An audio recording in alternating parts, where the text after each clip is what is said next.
Fun Radio. Enjoy the music. Lost Frequency sur Fun. On veut savoir. On veut savoir. On veut savoir, c'est chaque jour le moment de se cultiver. Sur Fun Radio, on pose une question très sérieuse à laquelle on n'a pas la réponse. Parce qu'on est un petit peu con, il faut le dire. Ouais. Surtout le parti à ma gauche. Eh bien, sachez que des gens sont là pour répondre pour nous. Par exemple, on a Audrey Langevin qui est avec nous. Elle est blogueuse, elle est illustratrice. Pardon. Oh là là. En français, ça serait peut-être pas mal que je m'exprime en français. Elle est blogueuse et illustratrice. Elle a créé les dés d'expression il y a quelques années, alors qu'elle était expatriée aux États-Unis. Depuis, elle dessine et fait deviner l'expression française à sa communauté sur Facebook, Instagram et sur son blog. Salut Audrey. Salut Cartman, salut Marion et Guéguette. Oh, tu connais les noms de tout le monde sauf de Florent, mais c'est parce qu'on sait très bien que les gens ne l'aiment pas. Et tu fais partie de ces gens-là et ça nous fait très plaisir. Non, pardon. Bonjour Audrey. Audrey, on a besoin de toi pour se répondre à cette question. Toi qui connais bien la langue française, toi qui t'y es intéressé, qui l'a même dessinée. Il y a une expression qu'on utilise sans savoir ce qu'elle veut dire exactement. Et qui est une expression très simple, l'expression vendre la mèche. Est-ce que vous avez une idée? Bon, moi évidemment, je n'avais aucune idée de ce que ça voulait dire.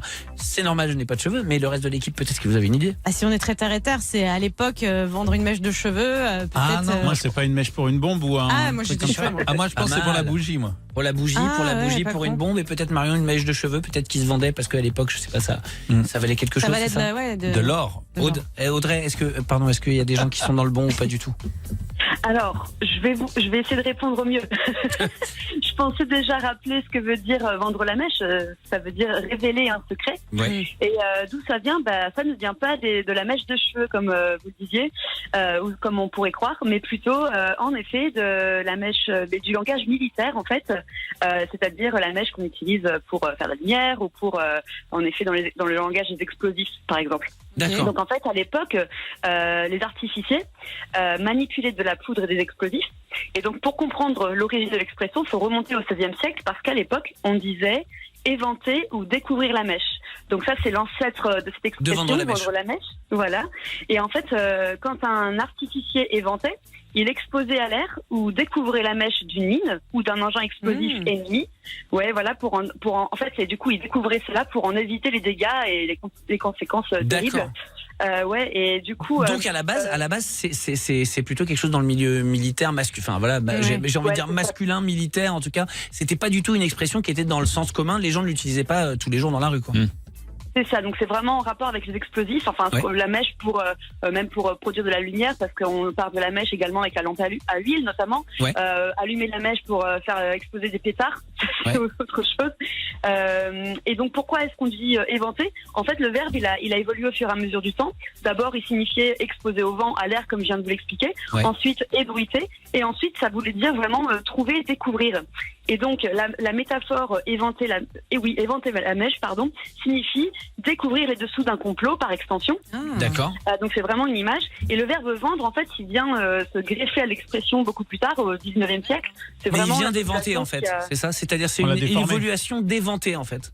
Ouais, c'est ça, exactement. Et du coup, le verbe vendre, ici, c'est pas vendre quelque chose, c'est vraiment, il veut dire trahir, dénoncer, c'est plutôt dans ce sens-là. Et oui, c'est ça. Par exemple, comme quand on dit être un vendu, espèce de vendu, voilà. Mais on s'est beaucoup intéressé aux expressions et c'est toujours comme ça. C'est toujours, en général, nous, l'expression qu'on utilise, c'est toujours une expression qui a muté au moins 3 ou 4 fois dans la langue française, qui vient d'un truc qui n'a rien à voir. Et souvent, d'ailleurs, on se plante complètement sur l'origine de l'expression. Ce soir, on aura appris que donc vendre la mèche, ça vient du langage militaire. Vous gardez ça en tête? Vous pourrez vous la péter à table? Faut quand même pouvoir le sortir, faut quand même avoir la place de le sortir. Mais un dîner, si vous êtes là, vous avez votre petite pipe, vous avez votre pipe, vous avez votre petit chat sur les genoux, la cheminée est allumée. Et là vous dites, tiens dis donc, est-ce que saviez-vous, est-ce que tu savais que vendre la mèche vient du langage militaire? D'ailleurs on ne disait pas vendre la mèche, mais éventer la mèche. Vous vous arrêtez là, et là bam, c'est fini. Je vois que toi aussi tu es une adepte de la fausse pipe, comme de la air pipe, comme nous. Eh bien ça fait plaisir. Merci Audrey de nous avoir répondu. On te retrouve sur les réseaux évidemment, puis allez voir les dés d'expression parce que c'est vraiment cool. Tu es la bienvenue quand tu veux. Merci beaucoup, franchement trop plaisir. Salut Audrey, à bientôt. Salut, bonne soirée. Dans 2 minutes, les news dont tout le monde se bat les couilles. Malheureusement, personne ne veut en parler. Et pourtant, elles font partie de notre vie. Elles sont à la presse quotidienne régionale, elles se baladent. Et nous, on est là, paf, on les attrape et on vous les raconte. Bon, après, on va vous mentir. On s'en bat les couilles. Merci. On s'écoute au Funback sur Fun Radio. Vous écoutez Fun Radio.